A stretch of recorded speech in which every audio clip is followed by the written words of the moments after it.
I was drained. All I wanted was to be home, face washed, lavender candle lit, wrapped in silence. But I still had 3 hours left on my shift, and nothing exciting ever happened this late. Until she walked in. The door slammed open. She entered with the kind of authority that silenced the room. The new attending. She muttered an apology without making eye contact. And just like that, I was hooked. There was something magnetic about her. The way she carried herself, perfect posture, quiet confidence, and a kind of beauty that didn't ask for attention but demanded it anyway. Something inside me stirred. That night we worked side by side.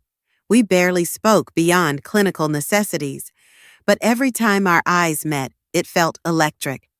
I saw it in her, too, in the way her jaw tightened, in the glances she tried not to steal.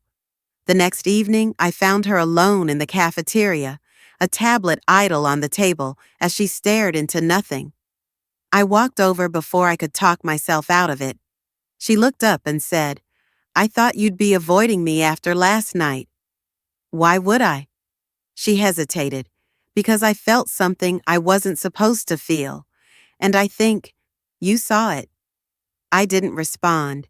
I just smiled and went back to my patients. But her words repeated in my mind on loop. I remembered the exact shape of her lips when she said them. We kept running into each other.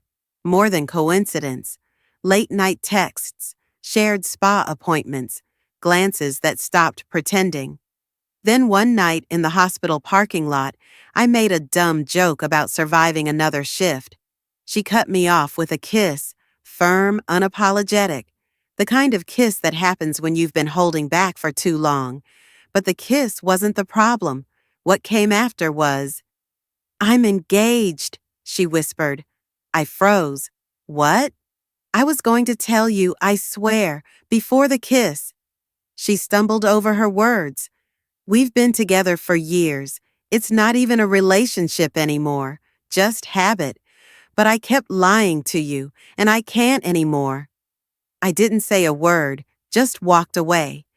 I didn't want to be anyone's secret. I wasn't that person. I didn't sleep that night, or the next. She texted. I didn't answer. I avoided her for a week.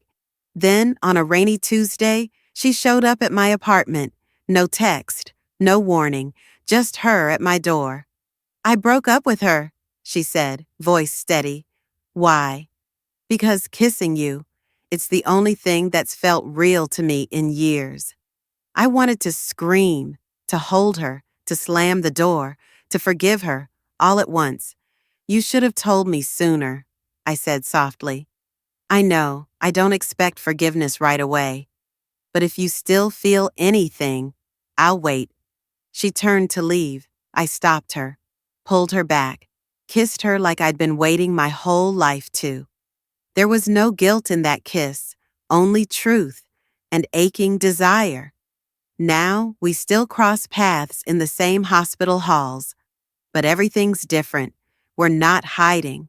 We're not pretending. We're living the kind of love that terrifies you. The kind that's so real it leaves you breathless.